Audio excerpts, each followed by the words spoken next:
Alright, hello. I want to look at like the current energies either hitting the earth or just that's affecting my collective and what we need to learn and focus on. This gateway of light activation oracle. Let's see what we got here.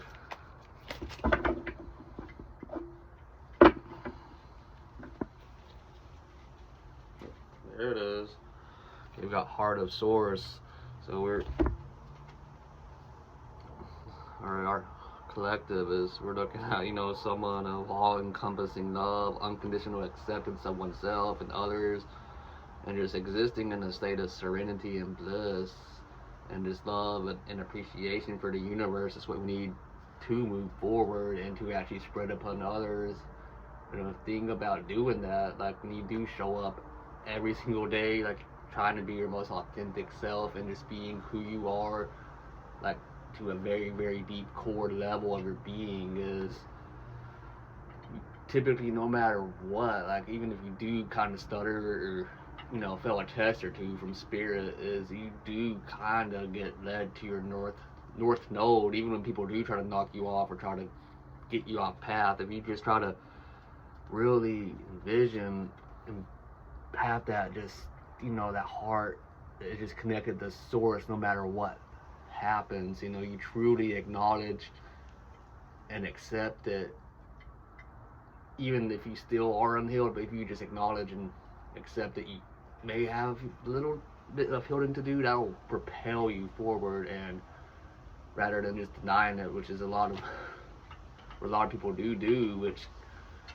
makes you be the problem. Whenever someone's unhealed, they'll see you as the one who is unhealed or needs to humble themselves. And really, if anything, you need to not be humble at all. Like when you're truly embodying, your divine soul path. And here we got the Shambhala initiations on the bottom of the card. So, during these trying times, and what's really fielding like this happened with the whole collective consciousness of humanity, is just that kind of like thing we all feel is about to happen. Like I feel more like there's going to be like a mass initiation that it's going to be whoever it is, it's going to be initiation of the light or the initiation of the dark.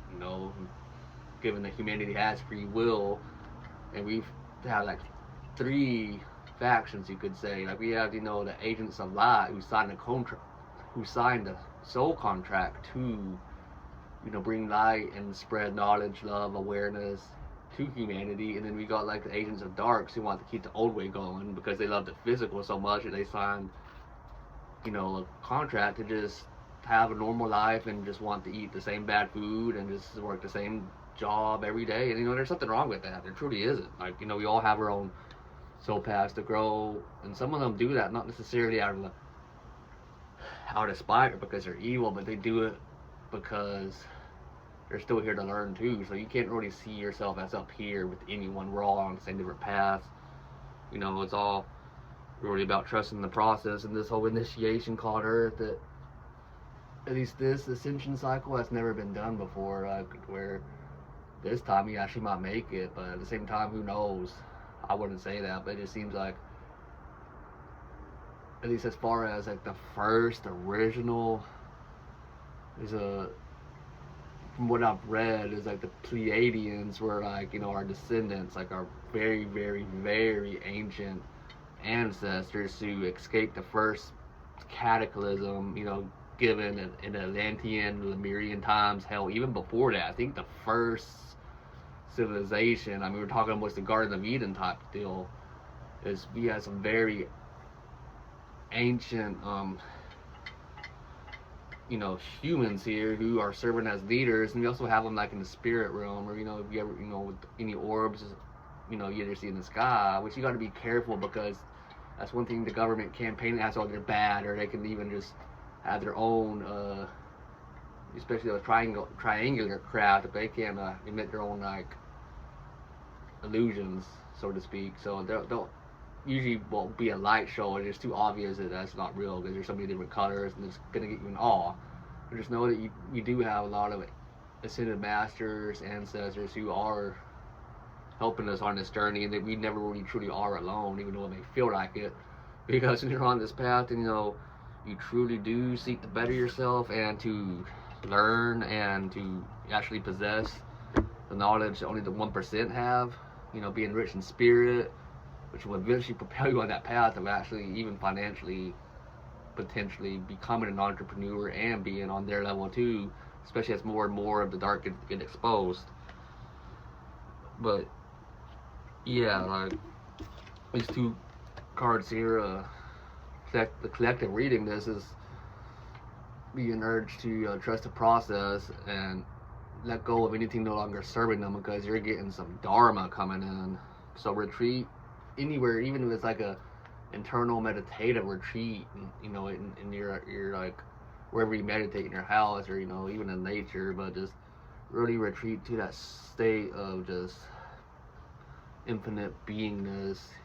You may have experience as a child. Just try to think of the past and then pave way for the future, and realize that past and future as one, and you can change the past by changing the present. Same thing with the future. Like, it all starts now. You can change everything in your life by embodying it in the now. Even the past can be healed and almost like it doesn't exist. You can call it merging timelines or what, but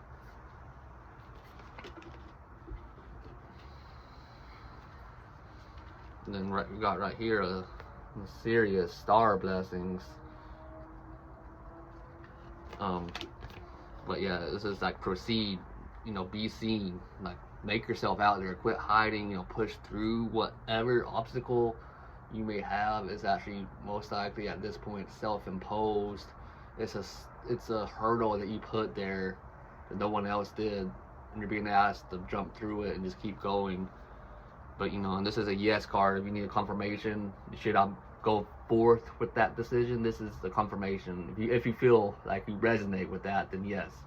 But go ahead, proceed.